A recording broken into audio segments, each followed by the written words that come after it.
ಆಮೇಲೆ Kalyana Karnataka KKRDB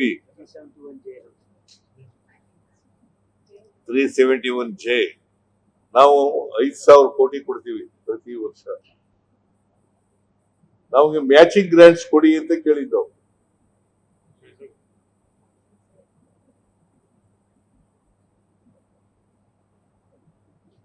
matching grants ಕೊಡಿ ಅಂತ ಕೇಳಿದ್ದು. ಒಂದು ಶಬ್ದ ಇಲ್ಲ ಅದ್ರ ಬಗ್ಗೆ.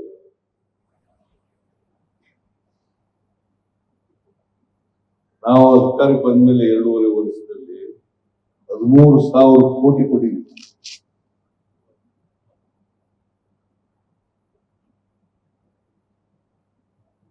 ನಮಗೆ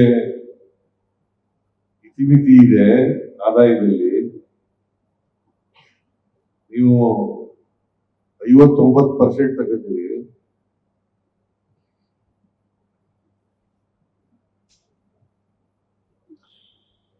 ಕರ್ನಾಟಕ ರಾಜ್ಯ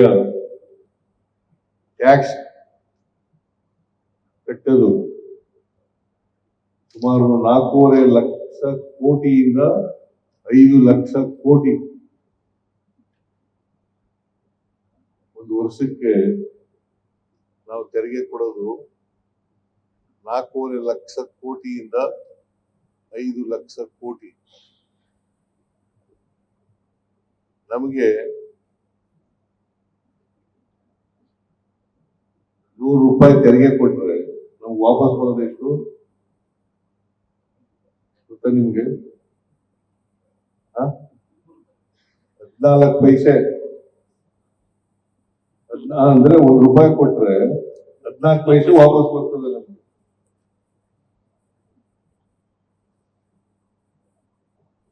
₹100 ಕೊಟ್ರೆ 14 ರೂಪಾಯಿ ವಾಪಸ್ ಬರ್ತದೆ.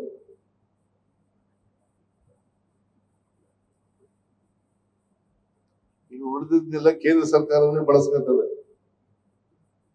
ಆಮೇಲೆ ಸೆಸ್ಸು ಸರ್ಚಾರ್ಜ್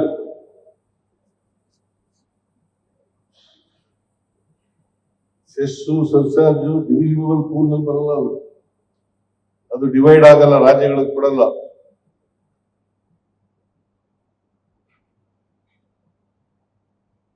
ಅದನ್ನ ಸೆಸ್ಸು ಸರ್ಚಾರ್ಜ್ ಕಲೆಕ್ಟ್ ಮಾಡ್ತಾರೆ ಕೇಂದ್ರ ಸರ್ಕಾರಗಳು.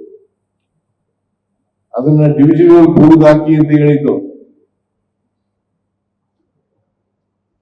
ತೆರಿಗೆ ಹಂಚಿಕೆ ಅಲ್ಲಿ ಹಾಕಿ ಅಂತ ಹೇಳಿದ್ರು, ಅದನ್ನು ಮಾಡಿಲ್ಲ.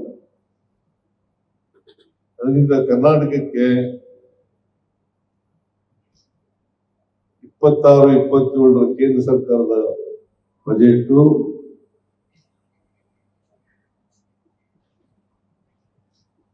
ದೊಡ್ಡ ಅನ್ಯಾಯ ಮಾಡ್ತಕ್ಕಂಥ ಬಜೆಟ್, ಸೋಂಕು ಕೊಡ್ತಕ್ಕಂಥ ಬಜೆಟ್.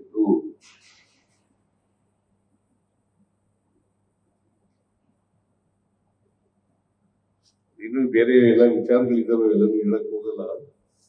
ನಿಮ್ಗೆ ಬಹಳ ಮುಖ್ಯವಾಗಿರ್ತಕ್ಕಂಥ ವಿಚಾರಗಳನ್ನ ಹೇಳಿದ್ದೇನೆ.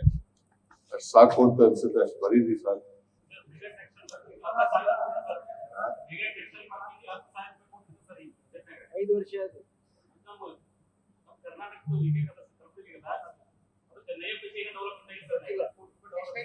₹1 ಕೊಟ್ಟಿಲ್ಲ.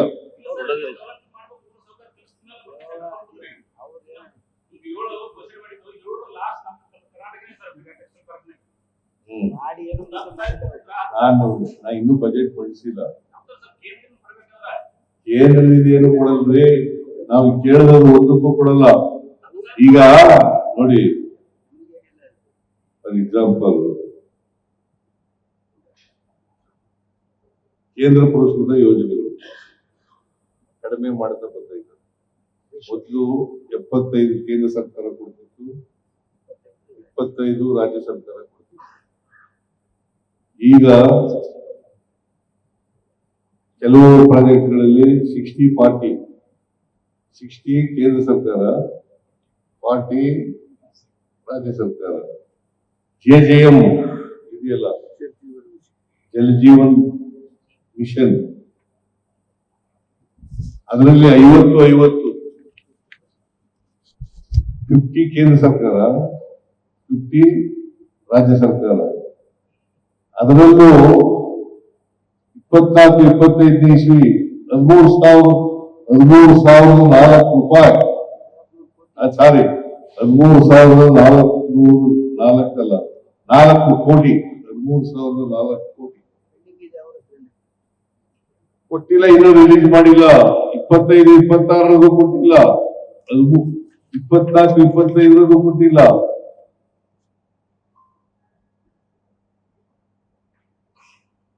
ನಿರ್ಭೀತ, ನಿಷ್ಪಕ್ಷಪಾತ, ವಿಶ್ವಾಸಾರ್ಹ ಸುದ್ದಿಗಳಿಗೆ ಮತ್ತೊಂದು ಹೆಸರಾಗಿರುವ ನ್ಯೂಸ್ 18 ಕನ್ನಡ ಈಗ ಆಪ್ನಲ್ಲೂ ಲಭ್ಯವಿದೆ.